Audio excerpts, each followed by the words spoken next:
அனைவருக்கும் வணக்கம். நான் உங்கள் நண்பன் வின் இளங்கோ. ஆ, இந்த பதிவு மூலியமாக உங்களை சந்திக்கிறதுல மிக மகிழ்ச்சி அடைகிறேன். இந்த பதிவில் நம்ம எதை பற்றி பார்க்க போகிறோம்? ஆமாம், மஞ்சவாடி கணவாய் வனப்பகுதி இருக்கு இல்லைங்களா? அந்த வனப்பகுதியில் நடந்து வந்துட்டுருக்கிற சாலை விரிவுபடுத்தும் பணி, அதாவது சாலையை அகலப்படுத்தும் பணிகள் வந்து ஆரம்பித்து நெடுஞ்சாலைத்துறை சார்பில் நடந்து வந்துட்டுருக்குது. அதை பற்றி தான் நம்ம பார்க்க போகிறோம். மஞ்சவாடி கணவாய், அதாவது தொப்பூர் கணவாய், இந்த தருமபுரி போகிற வழியில் இருக்கக்கூடிய தொப்பூர் கணவாய் மலைப்பகுதி இருக்கு இல்லைங்களா? அந்த பகுதியில் வந்து விபத்து நடக்கிற மாதிரி இங்கே பெருசாலாம் விபத்து நடக்காது. அப்பப்போ சின்ன சின்ன விபத்துகள் நடக்கும். வண்டிங்க வந்து பார்த்திங்கன்னா திடீர்னு பிரேக் டவுன் ஆகிடும். ஏன்னா இதுவும் வந்து பார்த்திங்கன்னா அப்படியே ரொம்ப பள்ளம் தான். ஏன்னா கீழேருந்து போகும்போது மேடு, அங்கேருந்து வரும்போது பள்ளன்றதுனால நிறையா வண்டிங்க வந்து பிரேக் டவுன் ஆகிருக்கு. ஒரு சில கவனக்குறைவினால் விபத்துக்களும் நிறையா ஆகிருக்கு. அதுக்கு முக்கிய காரணம் வந்து பார்த்திங்கன்னா, எல்லாத்துக்குமே முக்கிய காரணம் கவனக்குறைவு தான். இருந்தாலும் சாலை வந்து பார்த்திங்கன்னா இங்கே ரொம்ப குறுகலாக இருக்கும். சிறிய அளவிலான சாலை. கிட்டத்தட்ட எனக்கு தெரிஞ்ச ஒரு 30 வருஷத்துக்கு மேலே நான் பார்த்துட்ருக்கேன். இந்த சாலை வந்து சிறிய சாலையாக தான் இருந்தது. ஒரு 30-40 வருஷம் முன்னாடி போடப்பட்ட அந்த சிறிய சாலையிலேயே இன்றைய காலகட்டத்துக்கு தகுந்த மாதிரி அகலப்படுத்தணும் இல்லைங்களா? ஏன்னா அன்றைக்கு வந்து வண்டிகளுடைய எண்ணிக்கை குறைவாக இருந்தது. இன்று வண்டிகளுடைய எண்ணிக்கை மிக அதிகம். அதான் மக்கள் தொகை அதிகம். அதுக்கு தகுந்த மாதிரி வண்டிகளுடைய எண்ணிக்கை, போக்குவரத்து ரொம்ப அதிகமாக இருக்குது. அது மட்டும் இல்லாமல் சேலத்துலேருந்து அரூர், ஊத்தங்கரை, திருப்பத்தூர், வாணியம்பாடி, இந்த பகுதி திருவண்ணாமலை சுற்று வட்டாரத்துக்கு போகிறதுன்னு சொல்லிட்டு ஏகப்பட்ட பகுதி மக்கள் இந்த சாலை தான் முக்கியமான சாலையாக இருக்குது. இந்த வழித்தடம் முக்கியமான ஒரு வழித்தடமாக இருக்குது. இதை தான் அதிகப்படியான மக்கள் பயன்படுத்துகிறாங்க. சுற்றுலாவுக்கு போகிறது, வேலைக்கு போகிறதுன்னு சொல்லி எல்லாத்துக்கும் பயன்படுத்துகிறாங்க. அதனால் இந்த சாலையை வந்து நாளுக்கு நாள் வந்து போக்குவரத்து வந்து அதிகமாகிட்டு இருக்கிறதுனால விரிவுபடுத்தும் பணிகளும் நடந்துருக்கு. அதான் ரொம்ப நாளாக பண்ணாமே இருந்தாங்க. ஏன்னா மஞ்சவாடியிலேருந்து அந்த பக்கம் பார்த்திங்கன்னா 4 வழிச்சாலையை ஆக்கி ஒரு சில ஆண்டுகளுக்கு மேலே ஆகிது, நல்லா போயிட்டுருக்கு. ஆனால் இந்த வனப்பகுதி, ஏன்னா இது வனப்பகுதியில் வந்து அனுமதி வாங்கணுங்கிறது பெரிய விஷயங்க. ஏன்னா தமிழ்நாடு அரசு அனுமதி கொடுக்கணும், வனத்துறை அனுமதி கொடுக்கணும், நிறைய பாதுகாப்பு அம்சங்கள்லாம் இருக்குது. அதனால் அது எல்லாத்தையும் படிப்படியாக வாங்கி தற்பொழுது நெடுஞ்சாலைத்துறை சார்பாக இந்த சாலையை வந்து அகலப்படுத்தும் பணிகள் வந்து நடந்து வந்துட்டுருக்குது. இந்த பதிவில் நீங்கள் பார்க்கும்போது தெரியும் நினைக்கிறேன். இதுதான் இந்த இருவழி சிறிய சாலை, அதாவது ஏற்கனவே இருந்த சாலை. இதில் வலதுபுறம், இடதுபுறம் இருபுறங்கள்லேயும் சாலை வந்து விரிவாக்குற பணிகள் வந்து நடந்து வந்திருக்கு. மண் எல்லாத்தையும் வெட்டி எடுத்துகிட்டு சாலையை அகலப்படுத்துகிறாங்க.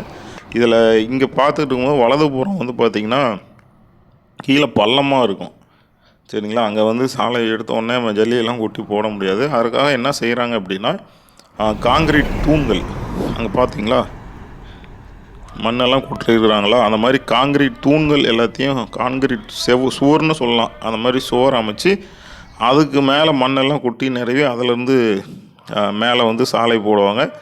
அந்த மாதிரியான வேலைகளும் வந்து இந்த பகுதியில் நடந்து வந்துட்டுருக்குது. அடுத்ததாக இந்த சாலை வந்து பார்த்திங்கன்னா வனப்பகுதி சாலைன்றதுனால வளைவுகள் வந்து ஓரளவுக்கு நல்லாவே இருக்கும். அந்த வளைவுகள் இருக்கிறதுனாலே வந்து ஒரு சில நேரங்களில் அதிலேருந்து எதிரில் வர்ற வண்டிங்க தெரியாதனாலே விபத்துகள் நடக்கும். அது இல்லாமல் பள்ளம் இல்லைங்களா, சல்லுன்னு வேகமாக போகும் பொழுது நமக்கு வந்து வண்டி வந்து கட்டுப்படுத்தவும் கொஞ்சம் சிரமமாக இருக்கும்.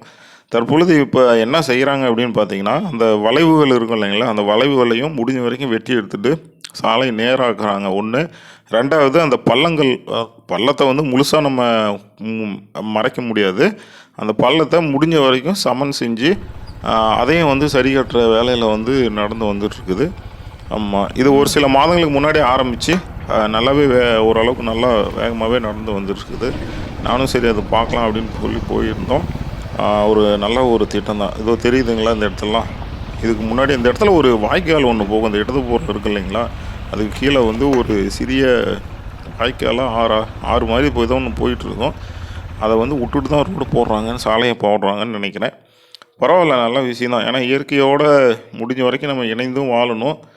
அதே மாதிரி நம்மளுடைய போக்குவரத்து இருக்கும், இடையூறு இல்லாமல் இருக்கணும், விபத்துக்களை வந்து குறைக்கணும். இப்படி பல விடயங்கள் வந்து இருக்குது. இது எல்லாத்தையும் கருத்தில் கொண்டு நம்ம வந்து இயங்கணும். வழக்கம் போல் சாலை விரிப்போட்டணும் அப்படின்னா ஓரங்களில் இருக்கிற மரங்கள் வெட்டப்படும். அதுக்கு நம்ம ஒன்றும் பண்ண முடியாது. ஏன் அப்படின்னா சாலை வந்து மரங்கள் ஓரத்தில் இருக்கிறத வெட்டாமல் சாலை போட முடியாது, விரிவுபடுத்தவும் முடியாது.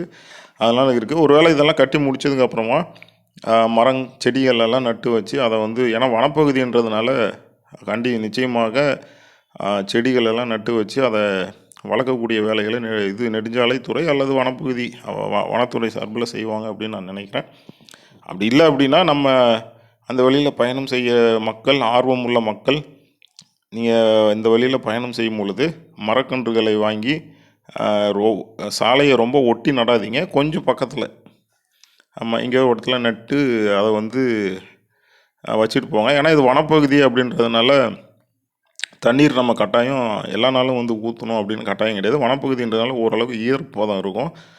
ஒருவேளை நீங்கள் போகிற வழியில் மரக்கன்று வாங்கி நட்டு வச்சுட்டு போனீங்க அப்படின்னா அதுவாக அப்படியே வளர்ந்துக்கும், ஈரப்பதத்துக்கு வளர்ந்துக்கும்.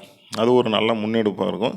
ஆனாலும் நம்மளுடைய வாழ்க்கை முறை இயற்கையோடு ஒன்றிணைந்து வாழும் பொழுது வாழ்க்கையும் சிறப்பாக இருக்கும், நல்லா இருக்கும். ஒரு அழகான ஒரு அருமையான சாலை விரிவாக்க பணி தான் இந்த மஞ்சவாடி கணவாய். இந்த சாலை விரிவுபடுத்தும் பணிகள் நடந்து முடிஞ்சதுக்கு அப்புறமாவது இங்கே விபத்துகள் குறையணும் அப்படின்னு சொல்லி நான் கடவுள்கிட்ட வேண்டிக்கிறேன். பிரேக் டவுன் ஆகக்கூடாது, எந்த விதமான அசம்பாவிதங்களும் நடக்காமல் மக்கள் பாதுகாப்போடு இந்த வழியை கடந்து போகணும். அதுக்காகவும் நான் கடவுள்கிட்ட வேண்டிக்கிறேன். நீங்கள் இந்த சாலை இல்லைங்க, எந்த சாலையில் பயணிச்சிங்கனாலும் வண்டியை பாதுகாப்பான வேகத்தில் இயக்குங்கள். பாதுகாப்பான சாலை பயணத்தை மேற்கொள்ளுங்கள். இருசக்கர வண்டியில் போனீங்க அப்படின்னா தலைக்கவசத்தை அணிஞ்சிட்டு போங்க. மகிழுந்தில் காரில் போனீங்கன்னா சீட் பெல்ட்டை போட்டு போங்க. சாலை விதிகளை எல்லா நேரமும் கடைபிடிங்க. அப்பொழுது தான் பார்த்திங்கன்னா விபத்துகளை குறைச்சி விபத்து இல்லாத ஒரு சாலை பயணத்தை நம்ம மேற்கொள்ள முடியும். அதுக்கு முக்கியமாக உங்களுடைய வண்டிகளை அப்பப்போ பழுது நீக்குங்க. அதாவது சர்வீஸ் பண்ணி வண்டியை நல்லா மெயின்டைன் பண்ணி ஓட்ட பாருங்கள். அதுதான் உங்களுக்கும் நல்லது, எல்லாருக்கும் நல்லது. இந்த பதிவு பிடிச்சிருந்தால் லைக் பண்ணுங்கள். உங்களுடைய கருத்துக்களை கமெண்ட் பெட்டியில் தெரிவிங்க. மீண்டும் ஒரு நல்ல பதிவில் சந்திக்கலாம். நன்றி, வணக்கம்.